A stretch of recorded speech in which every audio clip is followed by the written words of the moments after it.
qui sera consacré au DSA.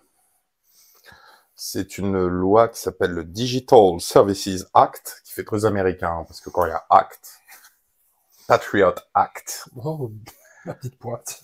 ce genre de choses, on sent... ça a une odeur... l'influence d'outre-mer. Voilà. Outre-Atlantique. Voilà.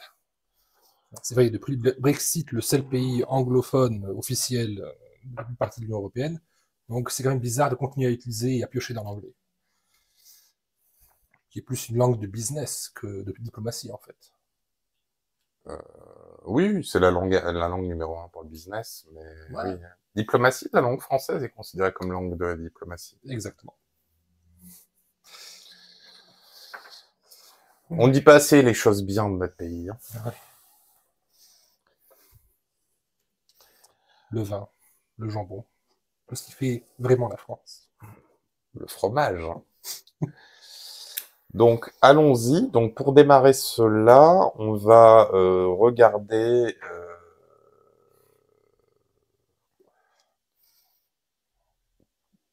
qu'est-ce que c'est le DSA? Justement, une petite vidéo explicative. Alors prenez note parce que c'est l'avenir.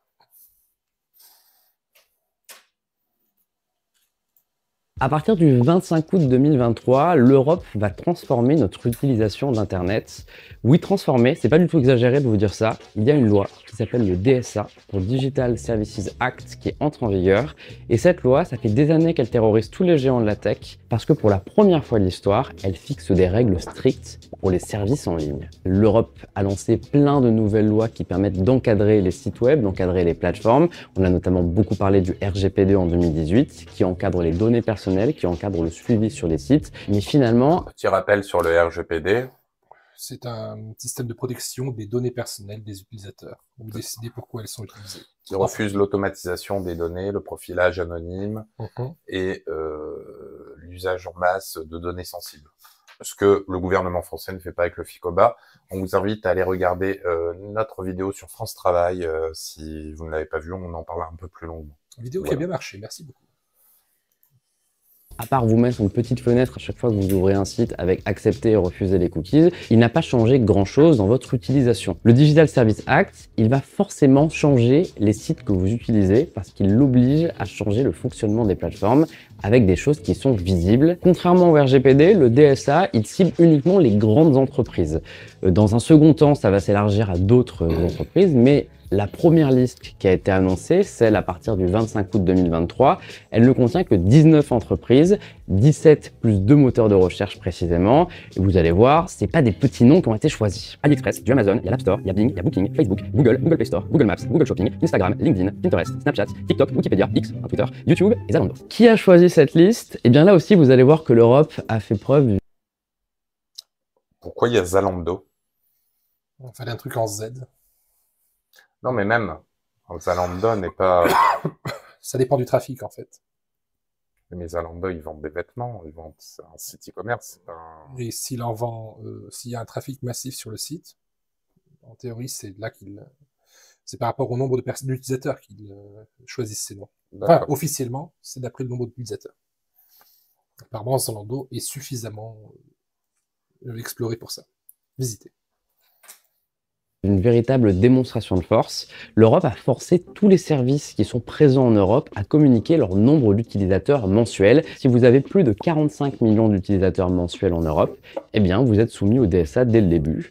Pourquoi 45 millions? Parce que 45 millions, ça fait 10% de 450 millions, soit le nombre d'habitants en Europe. Les réseaux sociaux sont les plus concernés puisque le DSA va s'attaquer aux algorithmes. Vous savez, aujourd'hui, quand vous êtes sur Facebook, Instagram, TikTok, eh bien les contenus qui vous sont proposés, ce sont des algorithmes qui décident à votre place de ce que vous allez voir. On n'a pas forcément le choix comme sur d'autres sites. Eh bien là, il y a deux changements capitaux. Le premier, c'est que quand on vous recommande quelque chose avec un algorithme, on doit vous dire pourquoi. On doit vous dire quand on fait un clic droit sur une vidéo, pourquoi on a décidé de vous la proposer. Est-ce que c'est par rapport à votre âge, par rapport à votre sexe, par rapport à votre centre d'intérêt? Bref, les réseaux sociaux n'ont pas le droit de vous proposer des choses sans vous dire la raison qui les pousse à penser que vous allez les aimer. Et la deuxième, c'est que ces mêmes réseaux sociaux, ils ont l'obligation, à partir du moment où ils proposent un flux d'actualité ou un flux d'informations, d'en proposer une version alternative sans algorithme. Ça veut dire que sur TikTok ou sur Instagram Reels, vous allez pouvoir voir les vidéos d'un point de vue chronologique et uniquement à partir des gens que vous suivez déjà. Il n'y aura pas d'algorithme, il n'y a pas de petit logiciel qui décide de vous montrer ça ou de vous montrer ça. Là, ça va être vous qui décidez à partir de l'heure de publication des dernières vidéos. Ça, c'est complètement inédit. D'ailleurs, ça concerne que l'Europe parce qu'ils ont tous envie de le mettre ailleurs. Sur les algorithmes, il y a d'autres changements, notamment au niveau des publicités. Par exemple, tous les contenus publicitaires qui ciblent les religions, qui ciblent les orientations sexuelles, c'est interdit.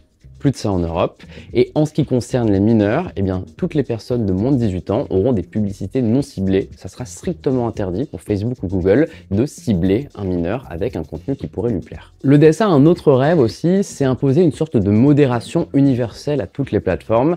L'idée de l'Europe, elle est assez simple. Ce qui est interdit dans le vrai monde doit être interdit sur Internet. Comment ça va fonctionner? Eh bien, il y aura à la fois des régulateurs de confiance et à la fois des personnes normales qui pourront signaler du contenu. L'idée en France, par exemple, vous connaissez la plateforme de signalement Pharos qui permet de dire quand quelqu'un a dit quelque chose de mal en ligne et de le signaler à l'État.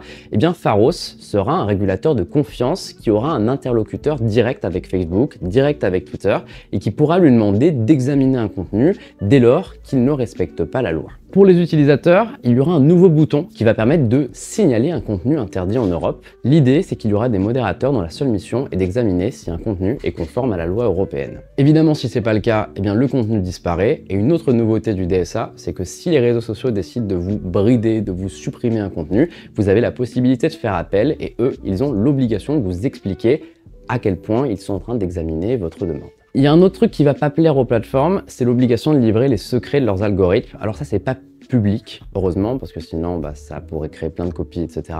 Maintenant, la Commission européenne aura des copies des algorithmes de Facebook, de TikTok, pour analyser leur fonctionnement.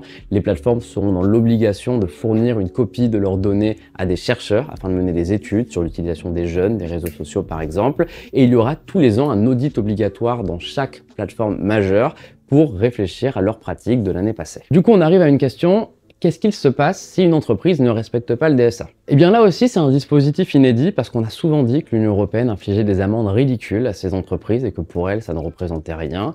Eh bien là, elles auront la possibilité d'infliger des amendes qui vont jusqu'à 6% du chiffre d'affaires mondial. Ce sera donc des sommes en dizaines de milliards.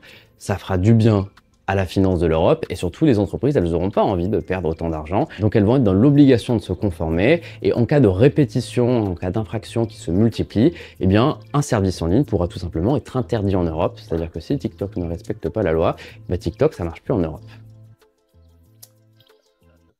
T'as raison, Zalando, 45 millions d'utilisateurs par mois, c'est un peu gros. Après, Zalando, ils ont des antennes dans toute l'Europe. Peut-être c'est Zalando global, tu vois. Pas Zalando France ou Zalando Allemagne. Ou... Ouais. Là, on voit clairement déjà que le but des amendes, c'est de renflouer les caisses. C'est comme quand on établit de nouvelles amendes, c'est pas pour prévenir le crime, c'est juste pour... en fait, il y a deux enjeux. Il y a de renflouer les caisses et puis il y a aussi la possibilité d'introduire les entreprises et d'y imposer le contrôle européen. Le contrôle européen dans les entreprises. Ça va être amusant. Il y a le côté, par exemple, que l'Union européenne aura accès aux algorithmes, mais pas tout le monde s'il y aurait trop de copies. Ça, ils le font exprès, parce que s'il y aurait plusieurs copies, par exemple, on pourrait créer, je sais pas moi, un Twitter ou un TikTok qui passe en dessous alors de la barre des 45 millions, et alors ce seraient des réseaux sociaux qui tomberaient pas sous le coup de la loi. C'est pour ça, ils veulent conserver ces grandes structures, mais avoir le contrôle d'elles. Ils veulent pas les disloquer, ils veulent pas généraliser certaines informations, ils veulent juste conserver le contrôle sur les géants de la tech. Je vois que Vagabond a écrit, j'espère, j'ai vu son commentaire qui est très intéressant. J'espère pour toutes ces plateformes qu'une fois qu'elles auront donné leur code, qu'il n'y aura pas de fuite des données parmi les chercheurs. Mais justement, ça c'est le gros problème, parce que j'aurais du mal à donner mon algorithme à l'Union européenne sans que leur service se fasse hacker, quoi. Étant donné qu'ils ne veulent pas payer en sécurité sur les infrastructures de leur serveur, en fait, tout ce qui touche à la tech et à l'Europe, moi perso, j'ai pas confiance, quoi. Il ne brille pas par le rapport de la sécurité. Enfin, il brille pas. La sécurité des serveurs et ce genre de choses. Il y a eu plusieurs attaques, justement, de la BCE dernièrement, tu vois. Ouais. Pas de la BCE, comment ça s'appelle Lagarde. Christine Lagarde. Ah, il l'a dit. C'est la BCE? Elle est la BCE, oui. Oui, c'est la Banque Centrale Européenne. C'est la régularisation. Donc oui, la BCE a déjà été hackée plusieurs fois. Donc bon, si on donne, désolé du terme, à ces guignols l'accès aux algorithmes, moi franchement, je serais une grosse société, je commencerai à me faire des cheveux blancs quand même. Le fait en plus que bon, finalement, qu'est-ce qu'ils s'en foutent de payer l'amende à 6%? Parce que en fait, finalement, ce qui leur rapporte de l'argent dans les faits, c'est justement cet algorithme qui va justement sur des flux non automatisés pour aller toujours plus capter du watch time auprès de ses viewers. Watch time étant la durée de temps alloué de concentration des gens qui regardent vos vidéos. Le fameux temps de cerveau disponible. C'est ça. Donc, si on leur enlève le watch time, ces entreprises, il y en a beaucoup, elles sont plus rentables. Facebook, par exemple. Ouais. Il va y avoir une multiplication à mort de la pub pendant un certain temps. Donc, ils vont perdre énormément sur leurs ressources publicitaires. Tu vois, même YouTube, qui vient seulement de sortir justement, qui vient enfin seulement depuis 1 an ou 2 de devenir rentable, hein, depuis l'histoire de YouTube. Parce que justement, ils ont davantage plus fait développer les algorithmes de manière à même que les personnes qui sont pas affiliées, les personnes non partenaires, ont des pubs sur leurs vidéos. S'ils commencent à partir sur ce genre de système, ça risque d'être très compliqué parce que ça remet même en cause la question des business models de certaines de ces sociétés. Après, Elon Musk, lui, pour Twitter, il a pas de problème, il a déjà balancé son code source publiquement. Il a pris les devants. Il a pris les devants. Donc, non, ça c'est une règle générale de la guerre de l'information. Si ton ennemi dispose d'une information compromettante sur toi, c'est toi qui la rends publique, comme ça, il peut pas l'utiliser contre toi. C'est ça. C'est toi qui as l'initiative, en fait. Donc, il était au courant depuis le début. Mais ça, c'est aussi le fait de payer le fait que, au lieu que l'Europe n'investisse dans ses propres grands sites, dans ses propres technologies, il cherche juste à réglementer celles qui arrivent chez lui. Oui, bah, on viendra à ce que tu viens de dire. Ouais. Il y aura un écho à la fin de la présentation. Ensuite, on va revenir parce qu'en fait, il faut savoir que celui qui est en charge, le haut commissaire européen en charge justement de mettre en place cette DSA s'appelle Thierry Breton.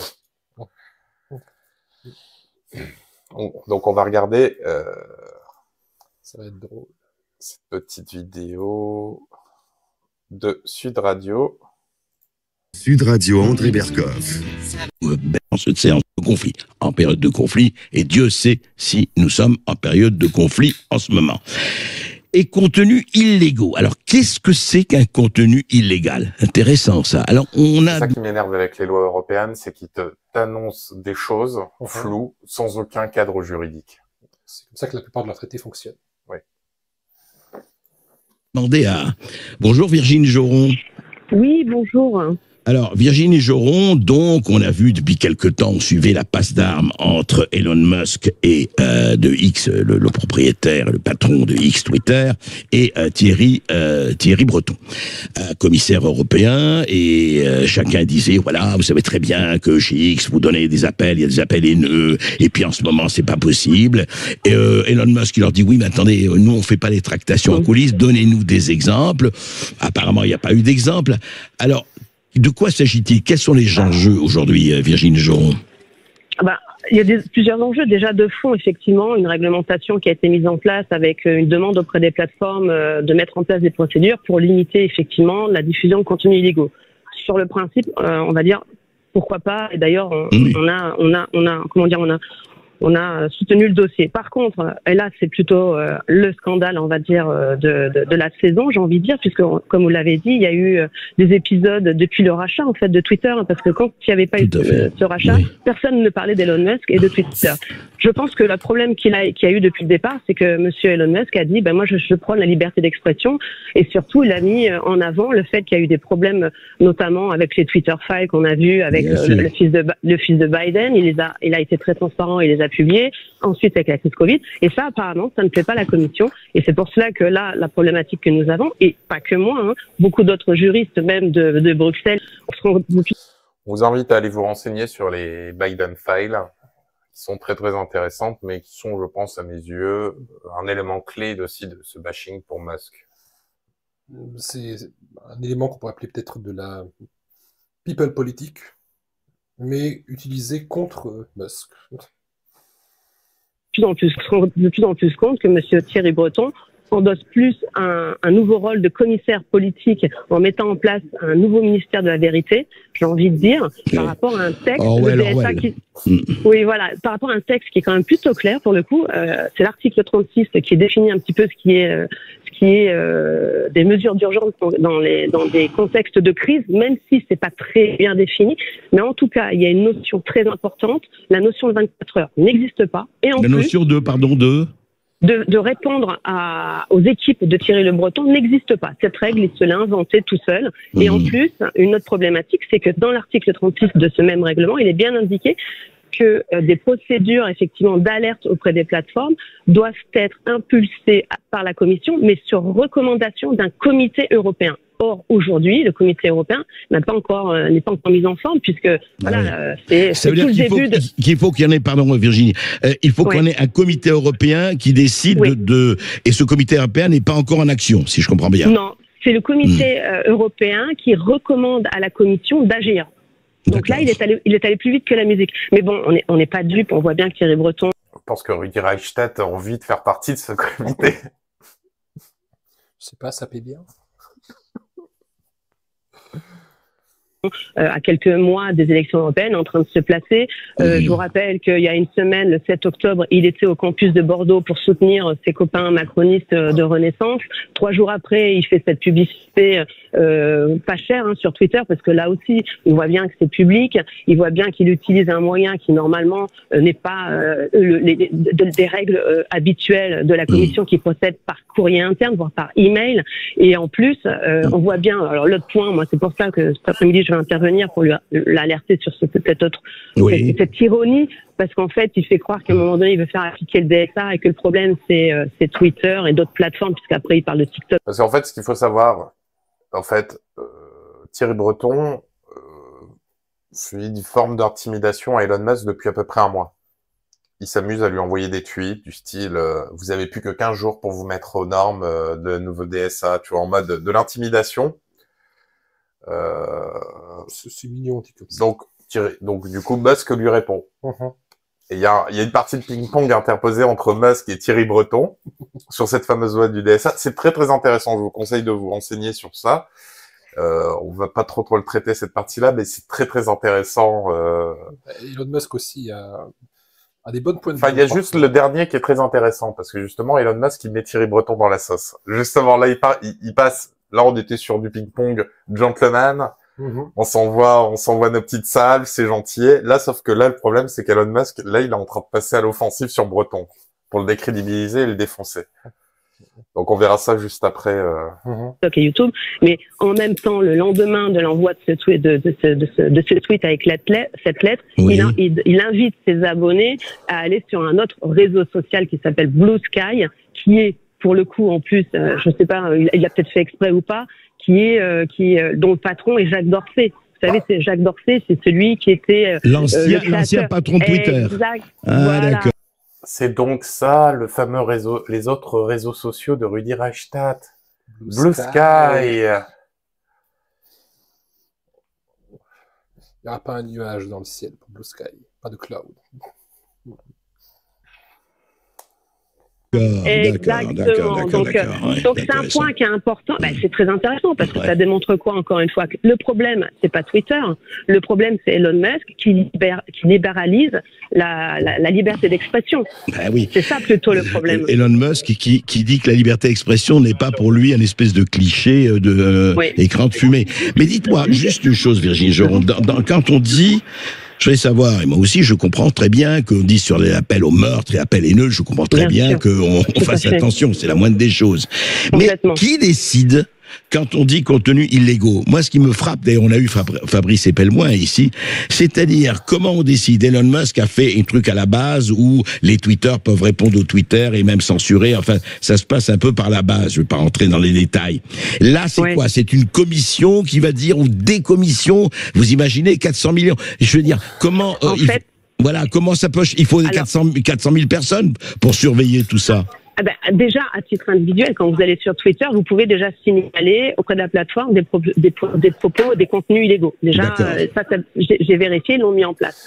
Après, en parallèle, chaque État membre va devoir mettre en place une équipe de ce qui s'appelle des signaleurs de confiance. Effectivement, pour l'instant, c'est les prémices de la mise en place de ce règlement. Donc, on n'a pas... C'est ça, signaleurs de confiance, oui. Ça s'appelle des signaleurs de confiance. C'est l'ARCOM qui va gérer, qui va piloter la mise en place de ce nouvel outil.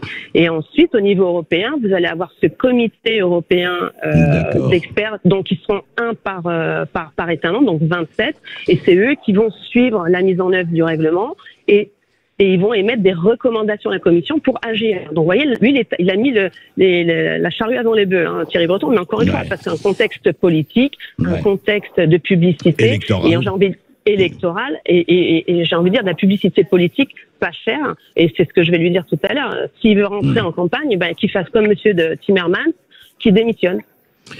Merci Virginie de Joron. Donc, on a déjà quelques informations, mais on ne savait pas jusqu'à encore hier qui allait être cette fameuse commission de contrôle-là. Oui. On a établi qu'il y aura un système de contrôle, mais on ne précise pas qui c'est, à part justement à la dernière minute.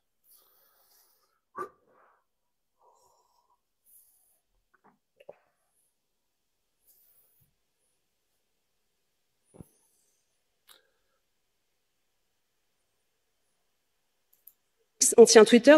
Donc là, je vous présente Thierry Breton. Hein. Vous avez accusé X, ancien Twitter. Il a l'air très impliqué. Vous avez accusé X, ancien Twitter, d'en faire trop peu contre la diffusion de contenus illégaux et contre la désinformation. Elon Musk est donc sommé par lettre partagée via un tweet d'apporter une réponse dans les 24 heures, un délai qui n'est ni reflété en tant que tel dans le règlement DSA, ni dans les pratiques de votre administration. Idem. Quel type de recommandations avez-vous eu de la part du Comité européen des services numériques pour agir de la sorte et censé vous autoriser à agir? Mais qu'est-ce qui vous dérange chez Musk? La liberté de penser, la liberté d'expression, ses révélations sur le fils Biden, ses révélations sur le contrôle des informations durant la crise Covid? Personne n'est dupe ici et ce mélange des genres est en train de se voir même du côté de Berlaymont. En fait, ce que nous voyons ici, par votre action, ce n'est pas la lutte contre la désinformation en période de conflit, mais la diffusion de votre tract politique. Ici, beaucoup ont parlé de vérité, donc je vais citer Platon. Personne n'est plus détesté que celui qui dit la vérité. Je vous remercie. Donc, désolé, j'étais un peu trop vite dans mes déclarations précédentes. Ça sera un peu plus tard. On va savoir qui sera la commission. Mais là, ce qu'on voit dans cette vidéo,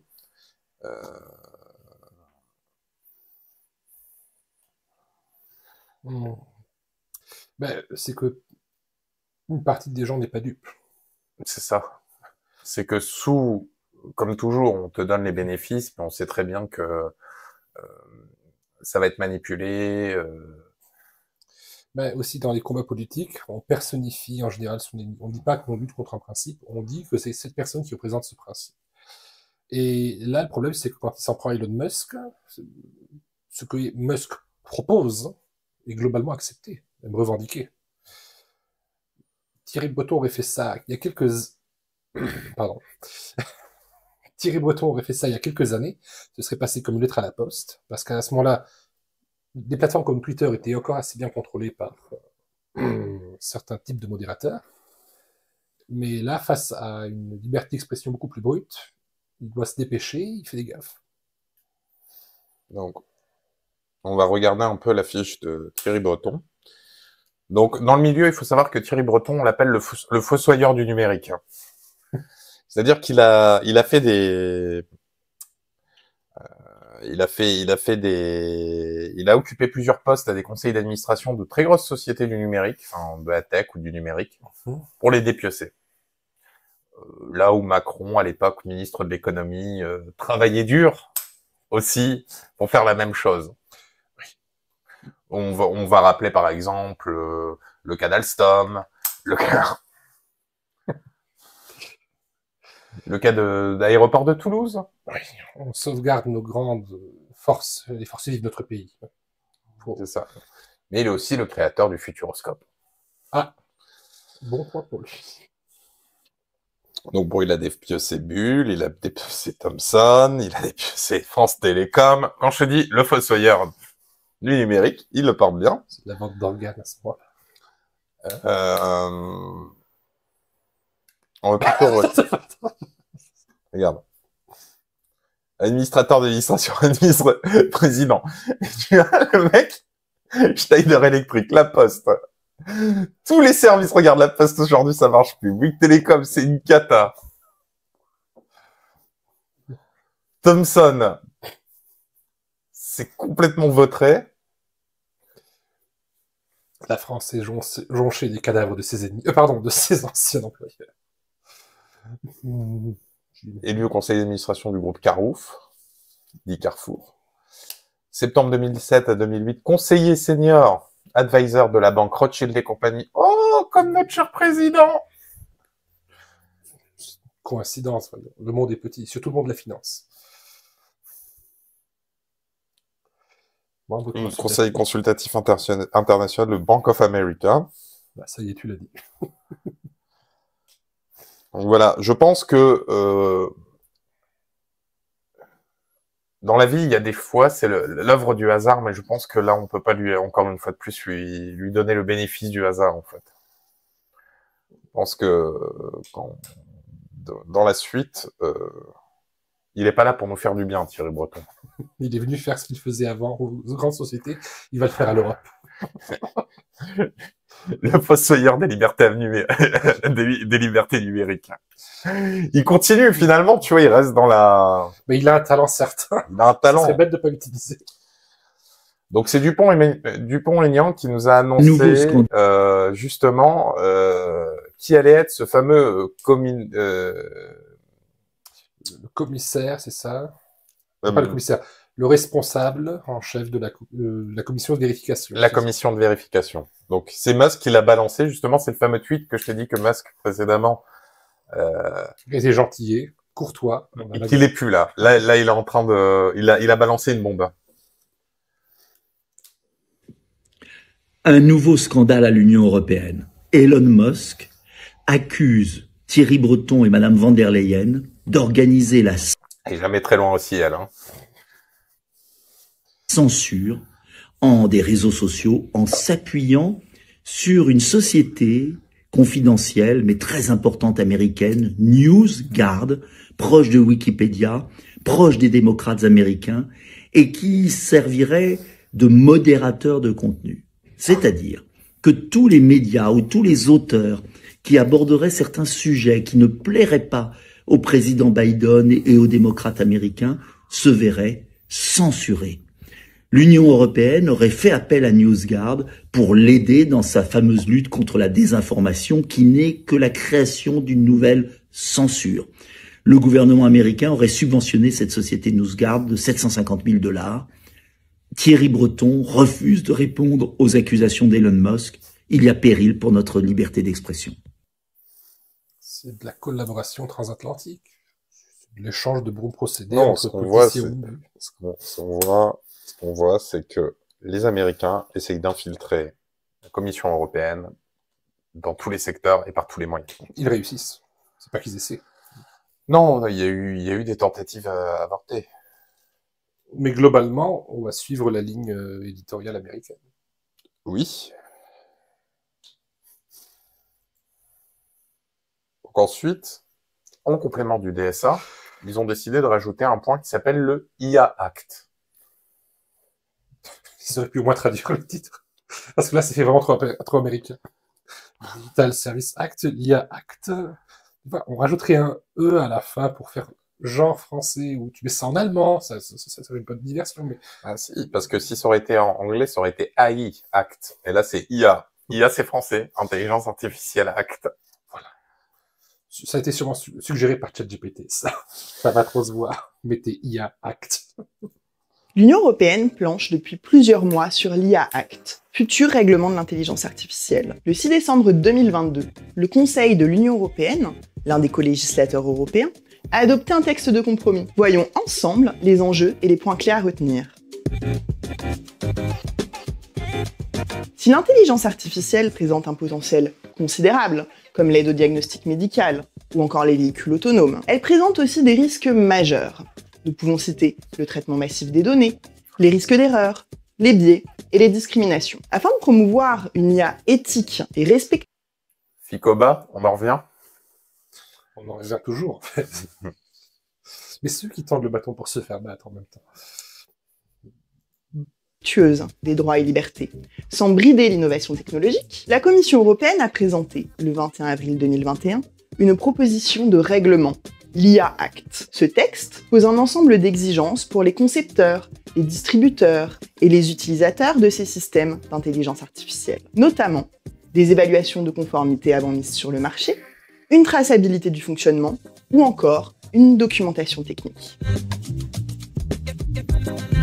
Ce texte de compromis, appelé « Orientation générale », apporte 3 précisions importantes. Première précision tout d'abord, le champ d'application. Sont concernés par cette réglementation 1. Les systèmes d'IA autonomes, c'est-à-dire faisant appel à l'apprentissage automatique et ou à des approches axées sur la logique et les connaissances. 2. Les systèmes d'IA à haut risque, c'est-à-dire décisifs dans le processus décisionnel. Sont notamment exclus de cette réglementation les systèmes utilisés à des fins de R&D et ceux qui ont trait à la sécurité nationale. Deuxième précision, les pratiques interdites. Ce texte interdit les systèmes de notation sociale, et ceux exploitant les vulnérabilités d'un groupe de personnes en lien avec l'âge, le handicap ou leur situation sociale ou économique. Pas plus, Tibbs. Bonne soirée. Ailleurs, le texte confirme l'interdiction de l'utilisation par les autorités répressives de systèmes d'identification biométrique à distance, en temps réel et dans les espaces accessibles au public. Enfin, troisième précision, conscient du risque d'entrave à l'innovation, le Conseil de l'Union européenne a pris en compte la situation des PME. Le texte simplifie les exigences de documentation technique pour ces acteurs, prévoit des dérogations aux obligations les plus coûteuses et allège les sanctions administratives de moitié. Ce texte de compromis constitue une avancée certaine dans le processus législatif. Il marque davantage l'équilibre entre respect des droits et libertés et faisabilité économique. Néanmoins, l'exclusion des usages militaires ou de sécurité nationale constitue une véritable lacune. En effet, les risques d'atteinte aux libertés par les pouvoirs publics sont particulièrement élevés. Nul doute que le Parlement européen prendra en compte ces éléments lors de l'examen de ce texte et de la négociation avec les autres institutions. Que vous soyez concepteur ou utilisateur d'intelligence artificielle, anticiper cette réglementation est donc essentiel. Bien entendu, nous sommes à votre entière disposition pour vous accompagner sur ces sujets. À très bientôt. Quel dit terme. L'abus peut être un risque très élevé. Et Skynet sera arrêté par l'IA Act. Donc attends, on va voir notre agent Smith en chef, là. Il nous a posté ça hier. Hein. C'est récent. Hein.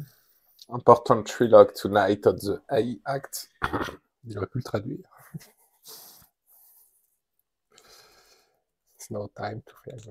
Il est temps pour nous de trouver un agrément, enfin un accord. Sur les responsabilités pour General Purpose AI.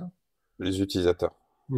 Les utilisations générales d'IA et les modèles de puissance d'IA, la gouvernance, la classification au risque et les usages prohibés de l'intelligence artificielle. Notre but, faire de l'Europe le standard global de l'IA de confiance. Il n'y a pas de son, hein. Mais non, il n'en faut pas. Mais regarde, AI Act Trilogue. Regarde, ils ont l'air. Je suis sûr qu'ils utilisent l'intelligence artificielle tous les jours. Ils ont la tête d'utiliser ça tous les jours. Tu veux dire qu'ils utilisent tous un filtre Instagram pour paraître plus jeune? Regarde cette ribambelle. C'est magnifique. Ils ont l'air heureux, c'est bien. Bon, on va continuer. NewsGuard. Dont vous en avez parlé. On en a parlé, donc c'est le fameux conseiller, régulateur. La boîte américaine qui va aider à établir la charte, voire à réguler. Donc, les utilisateurs vérifiés sur X soutiennent, donc tu vois, quand tu vas voir, tu vois que c'est très très américain. Alors, centre de suivi de la guerre Israël-Hamas, centre de suivi Russie-Ukraine, rapport de la commission UE et de l'OMS, les mythes sur les vaccins anti-Covid. Donc, en fait, on a nos candidats fact-checkers qui ont été sélectionnés. Ça ressemble vraiment à la ligne éditoriale qu'on a vue dans la partie d'avant. Donc, il faut savoir que qui est à la tête de NewsGuard France, on va vous la présenter. Elle s'appelle Chine Labé. Elle reste mystérieuse, mais on va vous montrer cette personne. Cette personne sera en charge de décider si ce que vous dites est bien ou pas bien. Bien ou pas bien. Si c'est vrai ou si c'est faux. Si ça va contre les intérêts US. Avec une particulière fixette sur Twitter. Donc c'est ça le plan actuellement. La régulation de l'information passe par cet institut. NewsGuard. On peut voir de toute façon que c'est très très orienté. Hein. Centre de suivi de l'IA. Suivi de la mésinformation facilitée par l'IA, 528 sites d'actualité non fiables générés par l'IA et les principaux infox générés par l'outil d'IA. En fait, il te donne, encore une fois de plus, aucune source. Les noms de domaine public, il existe des preuves évidentes d'une part importante à l'instant, importante du contenu de site et produit par l'IA. Cherchons en bas si c'est sourcé, si c'est basé sur quelle étude. Il y a de fortes raisons de penser que le pont est publié sans contrôle humain notable. Par exemple, de nombreux articles peuvent contenir des messages d'erreur ou d'autres termes propres aux réponses des chatbots.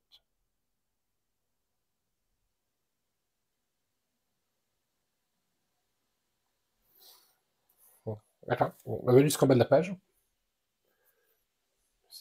Tout en bas, est-ce qu'il n'y a pas, je sais pas, un index, un lien pour dire basé sur les recherches de l'Institut ou sur telle documentation? Non, d'accord. Il n'y a strictement aucune source. Donc c'est eux qui vont dire. Enfin, ça pose vraiment problème, quoi. Enfin, je te dis, ça pose vraiment problème. Ce qui s'est pas sans rappeler déjà la première tentative d'ingérence américaine dans l'Union européenne concernant Fiona Scott Morton, américaine, mais qui devait siéger au Parlement européen. Donc, qui n'est pas européenne. C'était il y a 3 mois, cette histoire. C'est relativement frais. C'est relativement frais. Donc, on va voir, donc, à partir du HuffPost. Madame Scott Morton est non seulement une citoyenne américaine alors que nous devons embaucher des citoyens européens, mais Madame Scott Morton est une lobbyiste pour Apple, pour Amazon et pour Microsoft.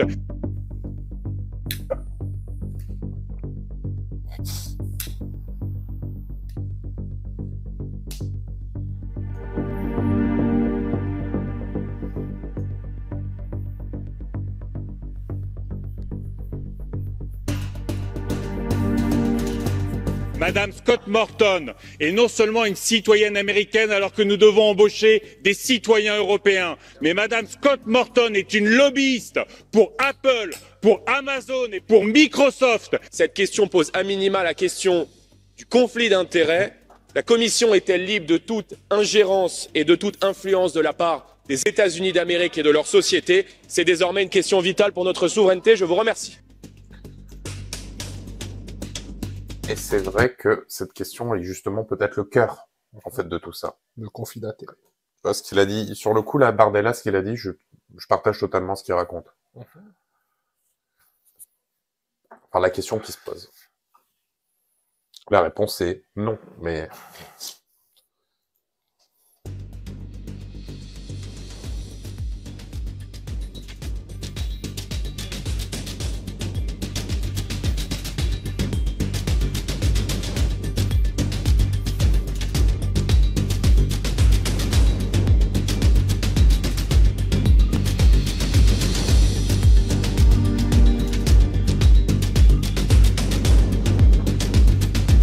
Donc pour le coup, on voit très bien que ça fait l'unanimité. Peu importe le parti, gauche, droite, extrême centre. Extrême centre. Bah, oui, je sais, c'est l'oiseau, elle est passée. Désolé, c'était facile.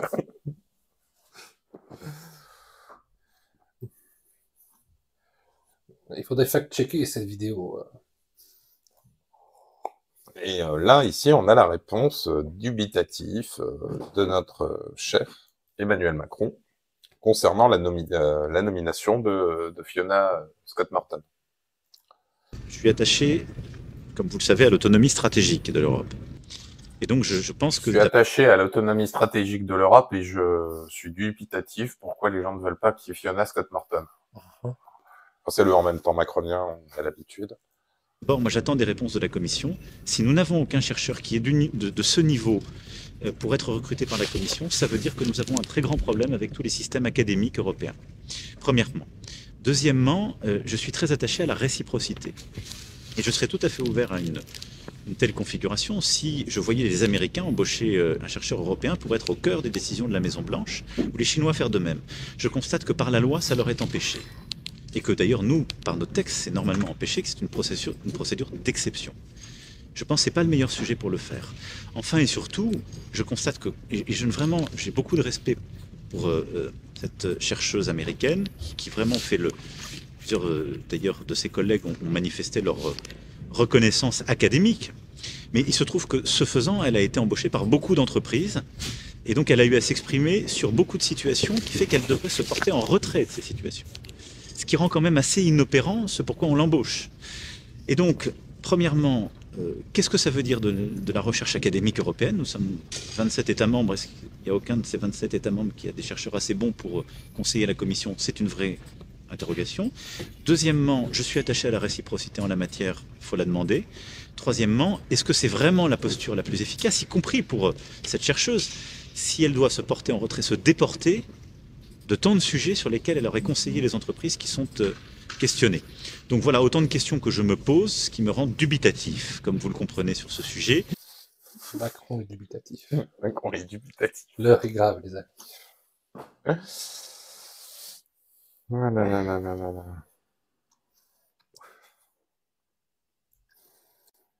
Et donc, finalement,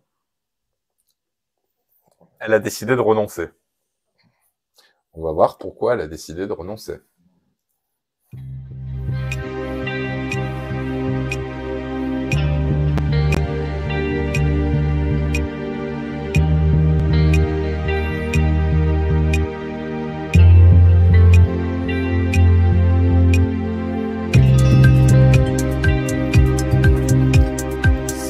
C'est elle, Margaret Vestager, c'est la Danoise qui avait proposé la nomination de Fiona Scott Morton. C'est par elle qu'elle est passée.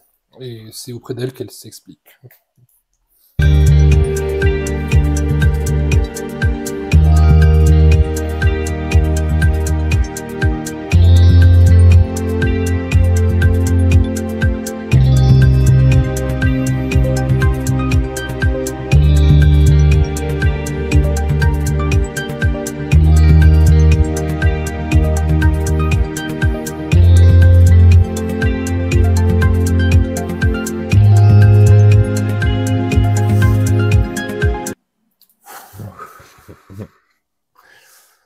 Voilà, on allait nous foutre une lobbyiste, encore une fois de plus. En fait, les lobbyistes arrivent à être nommés. Oui. C'est ça qui est, c'est ça l'évolution, en fait. Elle a refusé après, mais elle était là. Voilà.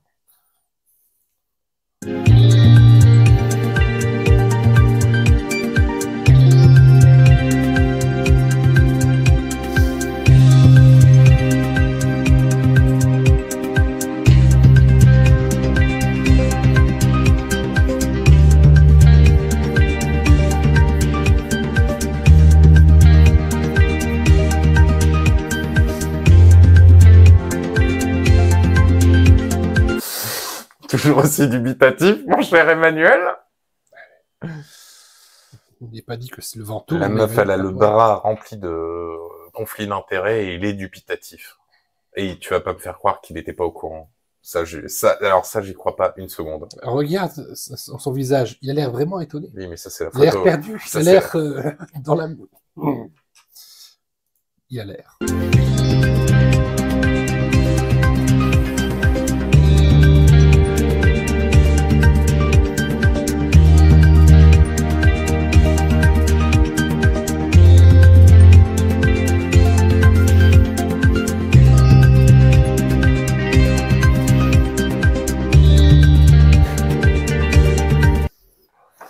Et après, on va nous dire plus d'Europe.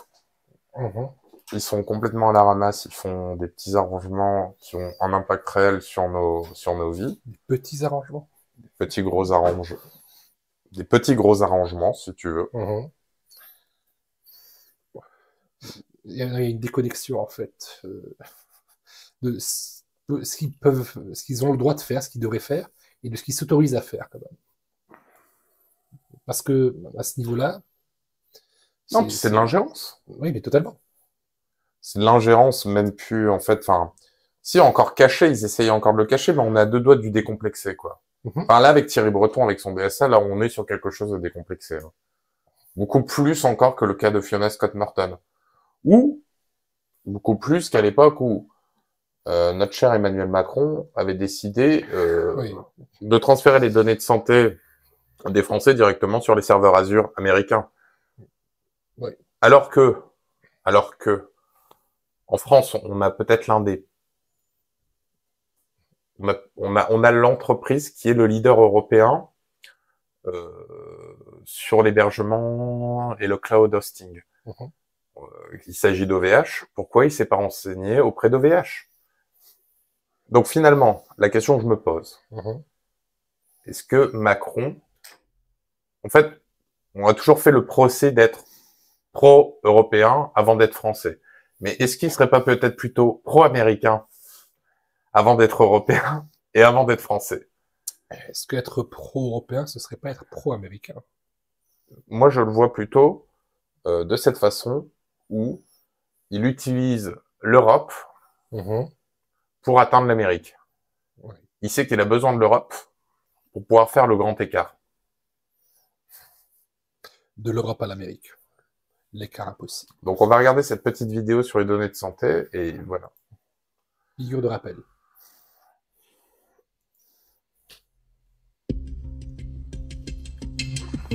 Depuis le début de la crise du Covid, la souveraineté nationale dans le domaine de la santé est au cœur des débats. Qu'est-ce que c'est la souveraineté que j'ai plusieurs fois évoquée ici? La souveraineté numérique, c'est être capable de résister aux sanctions extraterritoriales. C'est l'autonomie au sens strict du terme. Et pourtant, il y a quelques mois, le gouvernement a lancé une gigantesque plateforme qui stockera l'ensemble des données de santé des Français. Et pour les héberger, le ministère de la Santé a choisi le géant américain Microsoft. Les dirigeants de cette plateforme affirment que seule une solution américaine pouvait être choisie parce qu'aucun acteur français ou européen du numérique n'était à la hauteur. Mais ce choix fait polémique. OVH en France. J'ai juste ça à dire. Pour plusieurs raisons. D'abord, il n'y a pas eu d'appel d'offres, pas de mise en concurrence pour ce marché avec Microsoft. L'État est passé par une plateforme d'achat officiellement pour aller plus vite. Ensuite, Microsoft est soumis à la législation américaine et notamment à ce qu'on appelle le Cloud Act, un texte qui prévoit que la justice pénale est en droit de demander à... Le DSA Act, l'IA Act, le Cloud Act. Tu vois, on est même dans la terminologie américaine, tu vois, c'est vraiment de l'ingérence américaine. C'est pas juste les méthodes américaines, c'est l'objectif américain. À toute entreprise américaine de fournir des données sur ses clients, même si ces données sont stockées à l'étranger. Le risque est marginal, nous assure Microsoft France. Mais de plus en plus de voix s'élèvent dans le milieu de la santé. Un collectif a par exemple déposé un recours devant le Conseil d'État, mais aussi dans les rangs de la majorité, des députés La République En Marche vont jusqu'à demander au gouvernement de suspendre ce contrat avec Microsoft.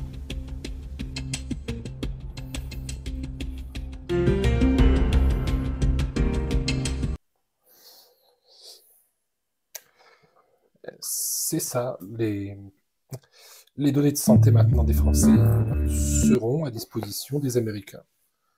Microsoft a dit qu'il y a que juste un très léger risque que ça tombe aux mains des institutions américaines. S'ils décident de déclencher le Cloud Act. Mais il y a de faibles risques. Oui, voilà. Mais alors, faible risque, est-ce que ça garantit? Ça garantit risque. Ça garantit qu'une parole, en fait. Une parole n'engage que celui qui la prononce. Oui, en plus. Surtout qu'en plus, c'est pas eux qui ont la mainmise, qui ont le pouvoir. Si les autorités américaines, Microsoft n'aura même pas protesté. Donc ça vaut que dalle. Voilà. Ça vaut strictement que dalle. Je vois qu'il y a eu des commentaires. On va aller vite fait y répondre. Vagabond dit, dans la mesure où l'UE a été créée grandement, pour ne pas dire majoritairement, via les États-Unis, c'est vrai que la notion européen-américain peut vite devenir floue et donc encore plus contrastée avec la souveraineté de chaque pays européen pris à part. C'est le gros problème. Hein. Oui, mais de toute façon, on va en aborder une partie, justement la troisième partie. Diana Prince qui dit Sister Act. Sister Act, ce serait la solution. Mais tu sais pourquoi? Moi, je pense. Hein, ça, c'est mon interprétation personnelle. C'est pas un fait. Pourquoi il n'a pas choisi OVH? C'est tout simplement parce que le dirigeant d'OVH dérange énormément Macron. Ah bon? Il le répugne. Il représente tout ce qu'il déteste, en fait. Prolétaire qui a réussi. Français. Je plaisante. Franco-polonais. Ah bah oui, le fameux duo gagnant. Franco-polonais. Il s'appelle Octave Klaba. Mais pour moi, c'est un génie, ce gars. Ce qu'il est en train de faire là, en ce moment, le tour de force qu'il est en train de faire justement sur les solutions d'hébergement, les solutions SaaS et compagnie, ce mec, il est dans le futur. C'est notre Elon Musk à nous. Oui, oui, d'une certaine façon. Il est en t-shirt, il est assez simple, il fait de la guitare, enfin, tu vois. Mais, tu vois, pas assez gardé, pas assez... Il a pour lui juste d'être un génie dans ce qu'il fait. Oui, oui, oui. Donc, il ne fait pas dans les magouilles politiques. Non. Donc, c'est pas une personne... Non, puis justement, il le dit de toute façon, que de toute façon, il a vu le pire côté, parce que quand il était... Il a quoi? Il a quel âge? Attends, on va aller voir Octave Klaba, sa fiche Wikipédia. Président de l'administration d'OVH. D'ailleurs, elle est tellement puissante qu'il il a été introduit en bourse. En principe, si je dis pas de conneries, il a normalement été introduit à la bourse. Il fait partie de la 50e fortune française. Octave Klaba, né le 23 janvier 1975 à Nowa Ruda, République populaire de Pologne, est un entrepreneur milliardaire français d'origine polonaise, fondateur, président du conseil d'administration et directeur général jusqu'à août 2018 de l'hébergeur OVH Cloud. Polytechnique à Varsovie. Il emprunte 7 000 € pour développer son entreprise d'hébergement en 2000. Oui, il s'est cassé la gueule, puis il s'est relevé, mais finalement, il a réussi à faire quelque chose de fou. Et là, il est propriétaire de OVH Cloud et Shadow. Shadow, c'est le concurrent direct. En fait, le problème, c'est qu'en fait, OVH est en train de devenir un des gros concurrents de Microsoft. C'est ça qui est assez drôle. Hein. Au point où là, actuellement, il est en train d'intenter un procès justement contre Microsoft, parce que justement, pour ses concurrents, il augmente volontairement les prix pour les offres de SaaS. Donc, une offre SaaS, c'est quoi? C'est un ensemble d'outils de bureau regroupés dans un seul et même service. Ouais. Office 365 est un SaaS. Ouais. Et OVH, il a fait quoi? OVH, par le biais de Shadow, il est en train de développer, pareil, une solution SaaS, en mettant en place des outils, bon, parce qu'il faut les développer, mais en attendant, dans la vision d'Octave Klaba, on peut pas survivre si on fait un seul produit, il faut tout proposer. Ouais. Il dit, si on fait du mail, on peut pas avoir juste une entreprise qui fasse que du mail. Il faut proposer le cloud, enfin, tu vois, toute une série de bureaux pour que ton business model il soit viable. Et le problème, c'est que comme ils sont en train d'énormément grossir, parce que là, ils viennent de créer des data centers supplémentaires, il me semble, en Asie, en Australie et compagnie, là, ils ont vraiment officiellement une présence internationale. Là où ils avaient avant que 2 petits data centers. Ils étaient encore petits, là, ils sont en train de scaler, mais là, ils ont fait une percée foudroyante, tu vois, si tu veux, dans le milieu. Ils sont en charge du projet européen de cloud européen. Alors, le projet existe déjà, le projet de cloud européen, mais c'est quand même Microsoft qui gère tout ce qui est Les dossiers médicaux des Français.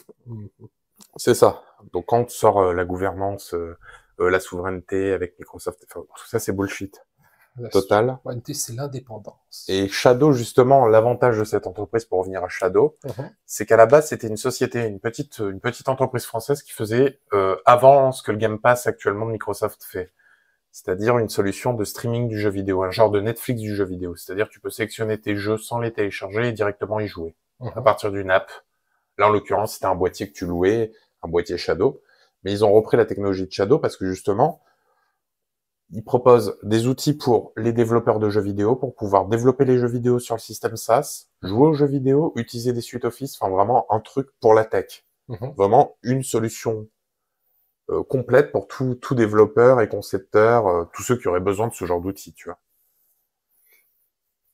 Ça me fait penser à ce logiciel chinois, YouChat, c'est ça? Oui, l'application qui donne directement aussi accès au jeu et au oui, tout. Oui, mais justement, Octave Klaba, il a compris ça. Il a compris l'enjeu club. Et justement, lui, plus d'autres personnes, je me rappelle plus du prénom là du président de VLC, c'est le plus orange. Ouais. Ils disent assez régulièrement, ce qui les dépasse, c'est les politiques. Il dit, ils comprennent que dalle à ce qu'on fait. Ils nous aident pas, au contraire, ils nous enfoncent avec des lois à la con. Et ils ont une volonté vraiment d'essayer de développer. Klaba a souvent tendance à dire des choses du style faut pas croire qu'on est mauvais, on est bon aussi. C'est juste qu'on nous donne pas les moyens d'être bon, enfin de briller. Il a vraiment cet esprit fédérateur, tu vois, de la tech. Et actuellement, je pense que c'est une personne, aujourd'hui, on en parle très peu, mais à suivre, il risque de devenir peut-être un des gros acteurs européens à l'avenir. Donc c'est ce que je vois là, par exemple, cette partie-là. En décembre 2016, le Monde en parlait avec The Intercept, une nouvelle révélation d'Edgar Snowden, selon laquelle les communications du smartphone de Klaba sont espionnées par la NSA et le GCHQ. Donc effectivement, si déjà les grosses organisations de renseignement international se penchent sur son cas, c'est que c'est l'homme à suivre, il le suit déjà, il faut le suivre. Par contre, pour Shadow, j'étais pas au courant.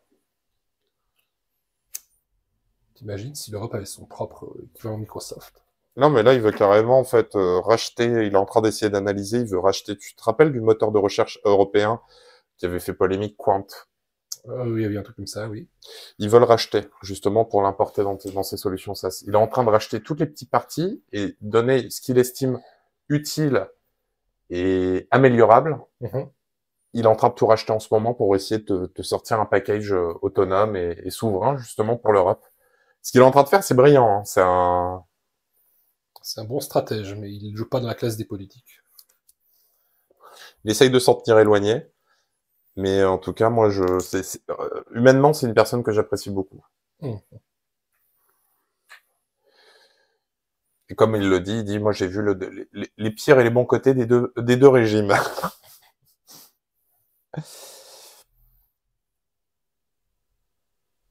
En tout cas, voilà. Voilà pour Octave Klaba. On va la mettre en image. Donc voilà, on espère que ça vous a plu, dans un premier lieu. Et ce qu'il faut, pour se renseigner, il avait fait quelques vidéos sur la chaîne de Underscore qui explique très bien le concept. Oui, tout à fait vagabonde. C'est vrai que la vidéo sur Underscore, la chaîne de Micode, je vous invite à la découvrir. Il y a des choses très très intéressantes. Si la tech vous intéresse, il vulgarise ça très très bien. Et du coup, même si vous avez un petit peu de temps à dépenser, allez voir la vidéo parce que justement la tech vous intéresse pas, mais cette approche pourrait être intéressante. C'est ça, l'approche du personnage, parce que justement la vidéo justement qu'il y a dans Underscore, ils parlent pas de technologie ou ce genre de choses. Ils sont plutôt à adopter plutôt le côté mindset. L'esprit. Mindset de Klaba, et qui est d'ailleurs très très intéressante. Alors, j'espère qu'on vous a pas inquiété avec ces nouvelles actualités, bien qu'il y a de quoi être inquiet. Quand tu regardes la photo de Klaba, tu vois très bien, elle représente pas ce que Macron il aime bien. Ouais, c'est vrai, il y a marqué Freedom. Voilà. En anglais, certes, mais ça veut comme dire liberté. En fait, c'est écrit Freedom avec un micro BFM au-dessus. Non, mais vraiment, Il est en train de faire, et puis il va surtout créer de l'emploi en Europe, c'est ça qui est bien, quoi. C'est justement tous les cerveaux français, enfin européens en règle générale, étaient obligés de partir aux États-Unis s'ils voulaient vraiment faire une carrière dans la tech ou quoi. Et là, ça va donner des perspectives très intéressantes au sein de l'Union européenne. Donc sur ce projet-là, je trouve que si au moins dans tout ce qu'on débat, dans tous nos différents sujets, il y a au moins quelque chose de positif qui ressort de l'Union européenne, ben faut le saluer.